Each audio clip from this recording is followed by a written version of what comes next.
Kate Nash, writer and founder of Purple Space. We are delighted to collaborate with MSD, known as Merck, in the US and Canada on this Authenticity series, a collection of 7 conversations with extraordinary colleagues about their experiences of disability and work. It can be difficult to work for a large corporation and talk about your disability experience. That's true in the pharmaceutical industry and indeed across the full range of organisations that we work with at Purple Space. In publishing these conversations, MSD wants to help normalise the experience of disability by sharing the stories of colleagues with both direct and indirect experience of disability. In so doing, MSD aims to help colleagues with disabilities and allies to build resilience and trust, to make it easier for them to share their stories and, when it is required, request the adjustments or the accommodations they need to thrive. In this conversation, we meet Jean Coe and Hilary Regan, the co-leads of MSD's Capability Network EBRG. Jean is a neurodivergent, non-binary Filipino-Chinese based in Prague in the Czech Republic, where she lives with her partner and their 5 rescue cats. She is currently the business engagement lead for Digital U in MSD, known as Merck in the US and Canada, promoting the importance of digital and data upskilling and helping employees to embrace a continuous learning mindset.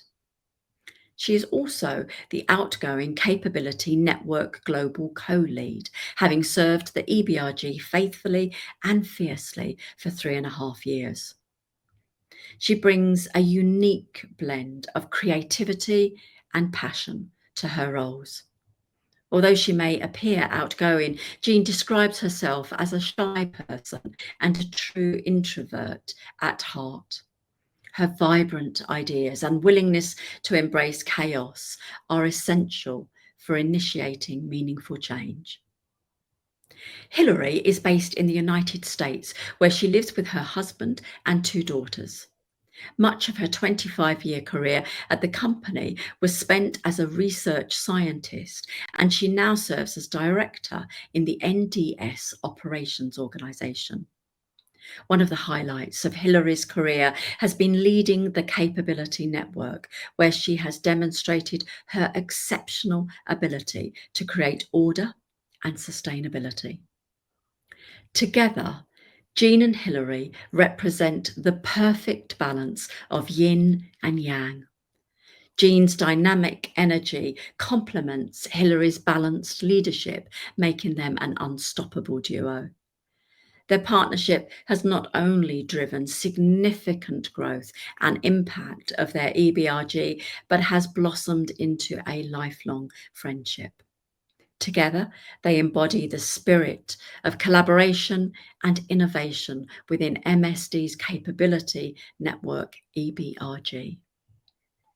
We offer our thanks to Jean and Hilary for sharing their experiences and insights.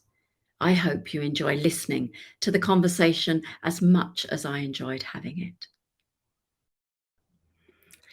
Jean, Hilary, it is so lovely to have you with me today. I am very much looking forward to this conversation. How are you? Hilary, let's start with you. Doing great, Kate, and it is wonderful as always to see your smiling face. Wonderful. Same. Fantastic. Well, look, let's kick off.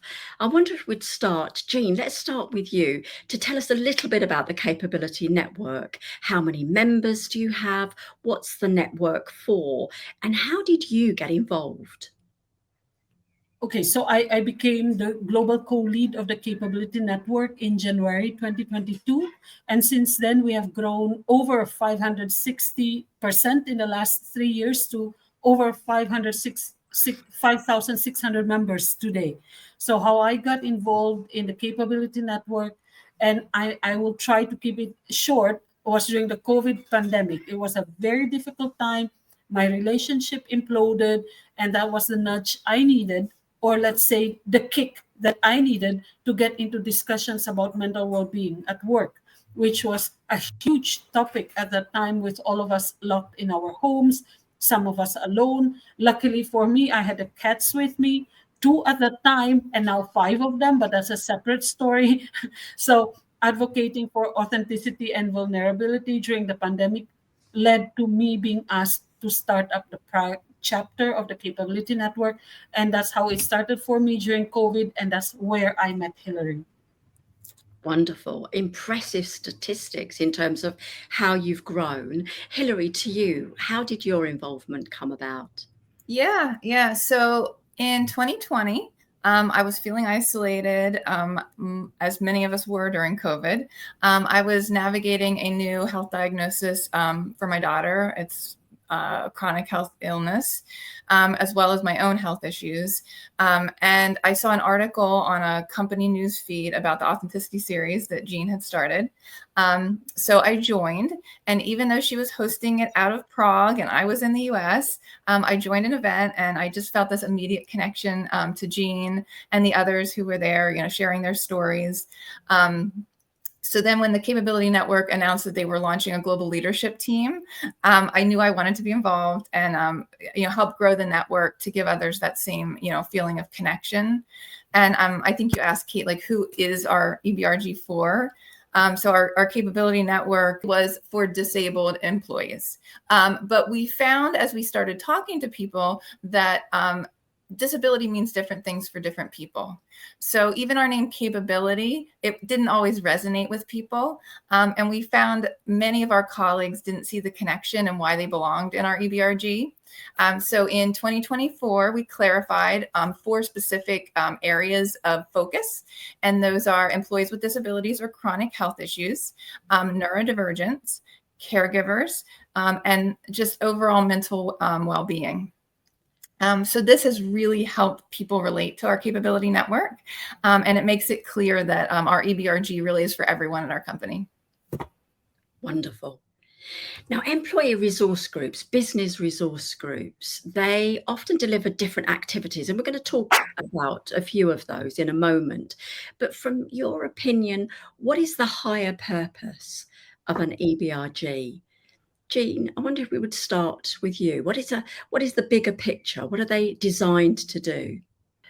So for me, Kate, it's about service to the community, giving people a voice, helping people to feel seen, but also that connection to the E of the EBRG, right, which is the employees and the healing that it brings for the members, which I will touch on later. So we can say that EBRGs are business critical, and that is correct, especially for us working for a pharma company, because our members are patients too, and that can really help feed that patient feedback back up to the business, right? So for me, and I dare say for the rest of our executive leadership team, it is almost a sacred mission, enabling the equal participation of everyone. And that our titles or roles hold no value in comparison to the work that we want to achieve. And that is why for EBRG leaders, it is so important to hold leaders accountable. Are you serving the needs of the people or your own, right? We need to make it clear that we want to see progress over perfection, and most especially results over performative actions, because talk is cheap. We need to get things done. Jean, you described that so powerfully. Hillary, to you, your thoughts about the higher purpose of EBRGs? Yeah, I couldn't agree more with everything that Jean has said. Really that fostering, an inclusive and supportive workplace culture that's just so critical for all of us. Bringing, awareness to leaders, normalizing discussions about disabilities and mental health, which can be really challenging, right? There's a lot of stigma in this space, and offering that safe space, for our colleagues to connect. And ask questions. It really does, promote empathy and understanding, for people to be able to hear these stories of what their colleagues are, what challenges, their colleagues are facing. And we also, it's so important for us to be able to elevate the voice of our colleagues, collectively to leadership. That might come in the form of, changing policies, educating, our leaders, and things like that. So I think that's just such a critical piece for us. Because when you support, neurodivergent and, disabled colleagues, you have better retention, it reduces costs for your company, and, you shift towards that more inclusive leadership, which, just really is so critical. Yeah. Your description of the business need is so fundamental, so real, so raw. Let's talk a little bit now about the key actions, the key inputs, the key impacts and activities that you deliver. Hilary, starting with you, as you look to what you've delivered over the years, what's the one key action or activity that you think has had the most impact or is having the most impact in your company? Yeah, I would definitely have to go with our communities. So these are newer. So in May 2023 is when we launched our first community. And these are disability or condition focused capability network communities. They're safe spaces where our individuals and our colleagues can come together with mutual experiences to learn and share. And they've really helped people connect with each other at a level that matters for them, right? Because again, disability can be a really big topic, but when people see these specific conditions and they can connect with others on that topic, it really matters for them. So in 2 years, we've actually launched 20 different communities. We just launched, our most recent was menopause, so we're really excited about that one. We have over 1,700 members of our communities. And when we first started these, we never anticipated the level of growth and the interest that we would have in them. They are global. They're open for everyone in the company to join. And like I said, they do enable that peer connection that has such a positive impact on so many of our colleagues. Because everyone's experience, with a condition really is unique. But coming together, there's just so much value into being able to discuss, their experiences, learn from each other. So just they've been wonderful. Extraordinary statistics, Hilary, really impressive. Jean, what about you? For you, what do you see as the most, important action or activity that you've been delivering in the Capability Network? So I would say also on top of the communities, the authenticity series, where we speak about a specific topic each month. So in the early years, we talked about, for example, invisible struggles, anxiety, grief, and loss. And these were the things that nobody spoke about at work, right? So colleagues from all levels across the organization would dial in, and we would share our stories and laugh and cry together, and we empowered each other and learned with and from each other. So a little over a year later, that was when I was asked to be the global co-lead, and we made the authenticity series global. So storytelling has always been critical to our strategy. It helps people to see that they are not alone, and sometimes that is all people need, right? It was a key early tool that helped people see their connection when they really needed it. The people who felt comfortable sharing their stories stepped up and are now community leads. Many of our executive leadership team joined one of our authenticity series calls, like Hilary in the early days, and were moved to join us in the work that we do. And they are some of the kindest, fiercest, and most incredible people I know, Kate. It's so wonderful to hear. We hear over and again at Purple Space how important a tool storytelling is to make people feel comfortable and easy in their own skin. So it is lovely to hear your very practical delivery of that. It takes a lot of work and a lot of effort and sometimes soul searching to be an EBRG leader. So I wonder if you would share with our audience your thoughts about how you keep yourself fresh and motivated. How do you sharpen the saw? Hilary, if I could come to you first. Yeah, you're so right. Kate, while this is really rewarding, it can be really heavy some days, what we're navigating and dealing with. So I would say first and foremost, this network, right? Our leadership team, my colleagues, they really give me that space to feel connected and to recharge when I need it, because I can be myself and be open with them. My personal experience, with a daughter with chronic health conditions, it is really challenging, right? And so having that, first and foremost, that space for me to share is really helpful. I've learned so much through our communities, how to better support my daughter, from other parents and other colleagues. It's so uplifting to hear stories of colleagues that have, struggled through similar, issues and diagnosis, but through their resilience, they've really been able to navigate a successful career.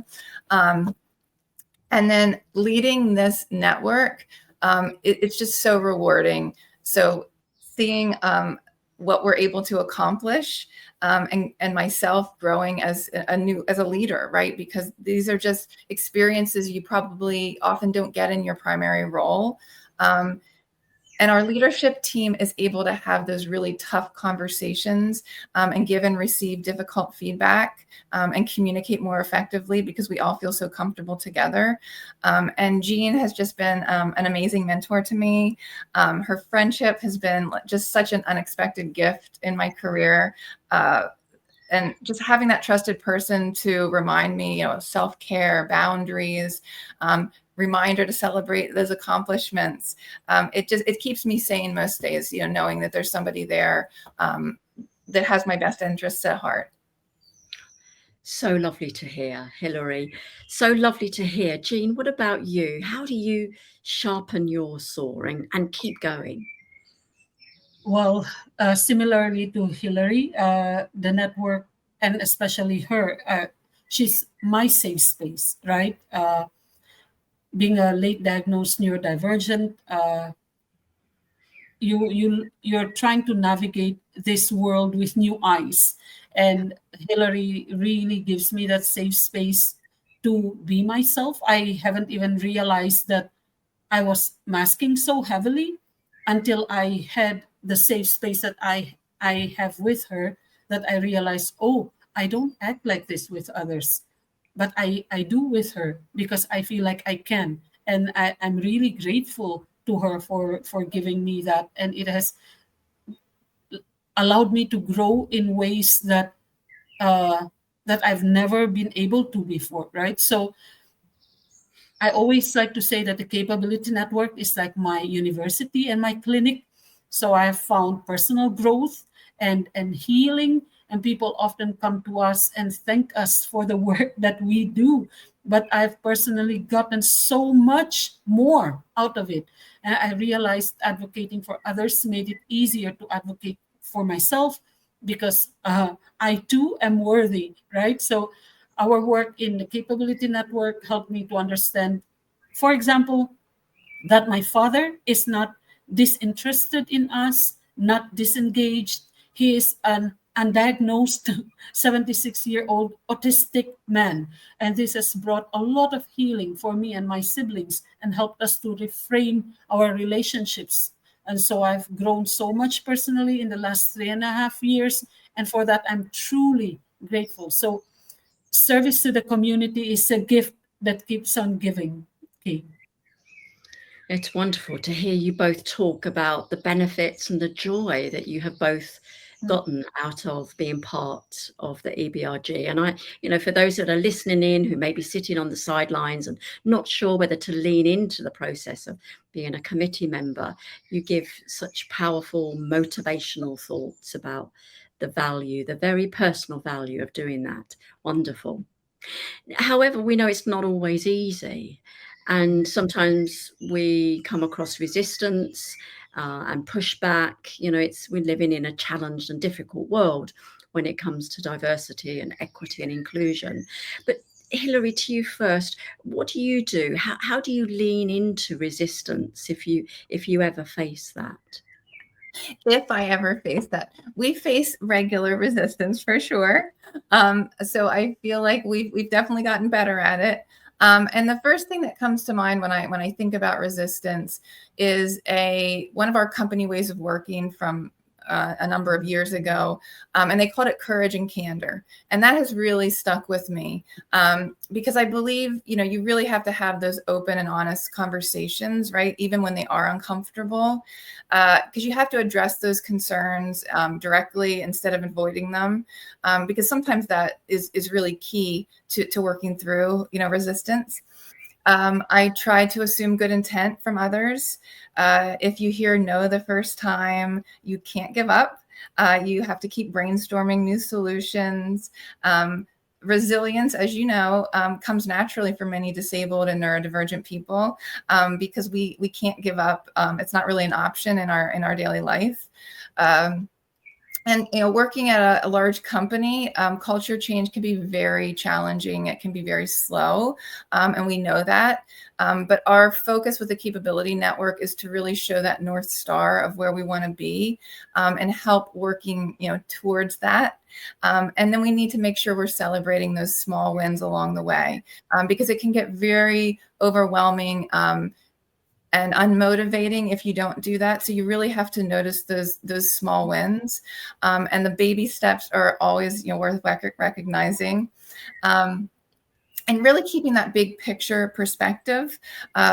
We have to acknowledge how far we've come. So even when things happen that are frustrating, or we can't, do something that we want to do, or something doesn't happen that we would like to see happen.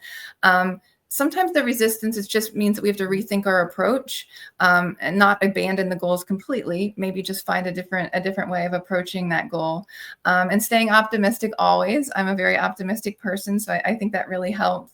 And seeing the positive impact that we have had by raising our colleagues' voices, to company leadership.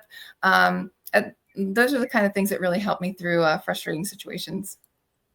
Wonderful to hear, Hilary. I love it. And your word optimism. I love my new favorite description of the word hope.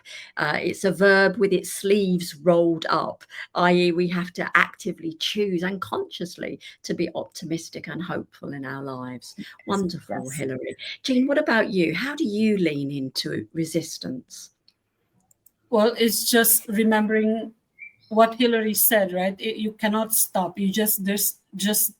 It's just not an option, and I can share why. So a few months ago, someone reached out to me on Teams at work and said, "You were my magic pill when you were here in Costa Rica for a neurodiversity event." And I was really confused. And she explained that coming out of that talk, it gave her courage to also speak about being neurodivergent at work, which in turn empowered a colleague to request to be able to take her service dog to the office. And they made it happen with the support of local leadership. So we become each other's magic pill through the stories that we share, the small acts of bravery that we take. And Hilary and I have been called disruptors, among other things.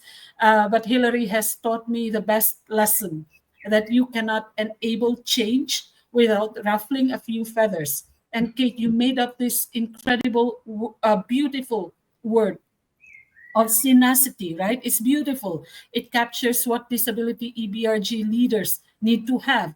Our executive sponsor used to say that the energy in the Capability Network is really palpable and amazing. And I don't think I'm biased if I say that it is true, right? We're always laughing and having fun working together. But he said that if you want to see us lose our smile, to say no to us. And but we will, like Hilary said, we don't give up. We keep knocking on doors. We'll open windows. We'll break down walls so that we can build bridges, right? So to genuine inclusion. So I say to EBRG leaders, look around you, look at the faces in the room, look for the passionate people who believe in the things that you do, leaders who can support you to move things forward. Engage them, be bold, and be that magic pill for others. Wonderful. You two are the epitome of obstinacity, the mashup between obstinance and tenacity. Beautiful stuff. Well, look, we move to our last question. You are both phenomenal leaders and you have achieved so much within your network for your company.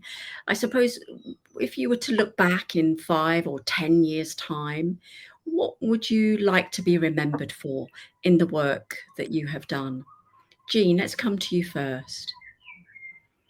Well, first of all, Kate, I think with Hillary and I would not be able to achieve all the things that we were able to without our incredible team, right? So the credit really goes to our team.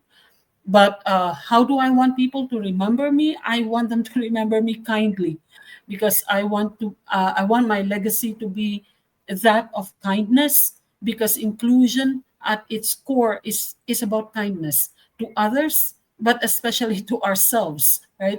I have served the Capability Network faithfully and fiercely over the last 3.5 years.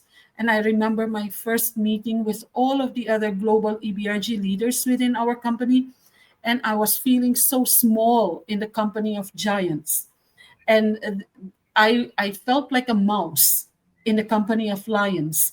And I look back and I realized that this mouse has learned to be a lion, right? So I found my courage and my voice by advocating for my people and my tribe, because they are worthy, right? And I am worthy. And so maybe when other mice find their inner lion through the Capability Network, they think about paying it forward like I do, like I did, because we're all here to make the world a better place for the next person, because someone else is working to make this world a better place for me.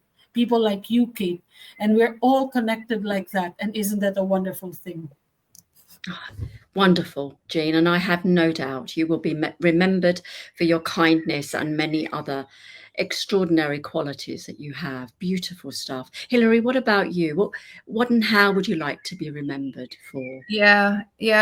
Along the same lines, as Jean, I don't know that I want anybody to remember necessarily me, right? It's more about, the Capability Network. Both of us really feel strongly about, servant leadership, right? It's not about us, right? It's about our team. It's about our members. It's about the brave people who are willing to share, to speak up.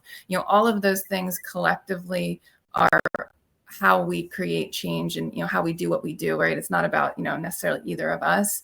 But I hope there is a memory of a workplace working towards neuroinclusion, where it's not a buzzword, right? That it's actual actions. I'd love to see that in my rearview mirror in my past, like a real lived reality of that. As I mentioned, I have a neurodivergent daughter. I myself am neurodivergent. So, seeing how environments that embrace neurodivergence, really does make a huge impact. And I really hope we can achieve that. I hope people remember how I challenge situations by asking, why not, instead of accepting, that's how things are, because we know that we do hear that, and we want to move things forward, working to show that accommodations benefit everyone and not just the person asking for them. I'm very passionate about that. And like I said, neurodiversity can be a strength. So really, changing that mindset, moving towards that problem solving, and innovation. And I hope that my daughter remembers me, for somebody who fought for a world where she doesn't have to hide to be who she is, to fit in, that she can be who she really is. And like I said, I think this is a ripple effect, right? It's not just about us. It's about, a manager who learned how to recognize, and nurture the talents of one of their direct reports. It's about, a policy change, right, that helps make things, more inclusive at our company. And, every neurodivergent person or every disabled person that feels like that they can bring their whole self to work, like every single one of those things matters. And hopefully, we're part of that, that change. Wonderful. You are extraordinary leaders, and I know through the Purple Space community, the impact that you have on others who are working in this field, your gentle touch and your strength within this growing global community. So thank you for your time. Thank you for your wise words. What a lovely interview. It's so lovely to know you, and keep being you. Thanks, Kate.